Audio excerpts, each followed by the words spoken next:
राजस्थान की पहचान अक्सर तलवार से की जाती है और जब बात महिलाओं की आती है तो इतिहास उन्हें सिर्फ एक शब्द में बांध देता है, बलिदान।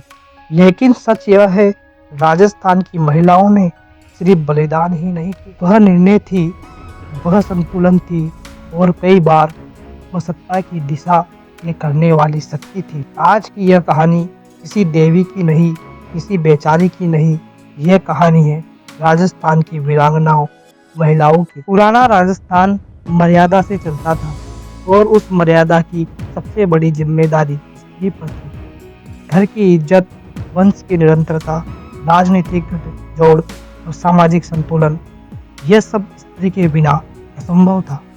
इसलिए राजस्थान की महिला कमजोर नहीं थी, वह केंद्रीय शक्ति। इतिहास राजाओं के नाम लिखता है, लेकिन फैसले अक्सर रानियों की सलाह से होते। रानी कर्णावती उन्हें सिर्फ रक्षाबंधन की कहानी तक सीमित कर दिया गया, लेकिन सच यह है, वे शासन चला रही थी।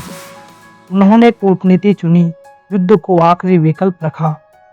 राखी भावना नहीं थी, वह राजनीतिक संकेत था। राजस्थान की महिलाएं युद्ध से दूर नहीं थी, वे तलवार नहीं उठाती थी, लेकिन युद्ध के लिए पुरुषों को तैयार करती थी।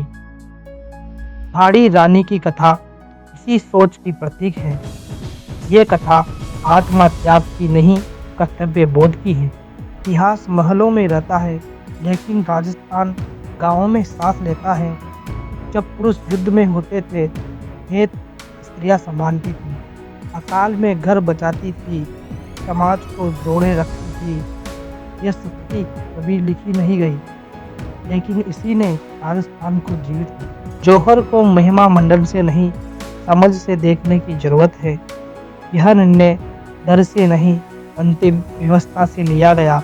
जब कोई रास्ता बाकी नहीं रहता, तब यह निर्णय आता था।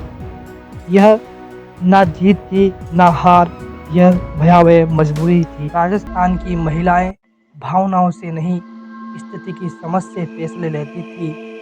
कब झुकना है, कब सहना है और कब सब कुछ दांव पर लगा देना है। यह विवेक उसे विशेष बनाता है। राजस्थान की महिलाएं इतिहास में सिर्फ बलिदानी नहीं, वे समझ हैं, वे संतुलन हैं, वे समाज की रीढ़ हैं। अगर राजस्थान आज भी खड़ा है, तो उसी की नींव में इन स्त्रियों की खामोश शक्ति है।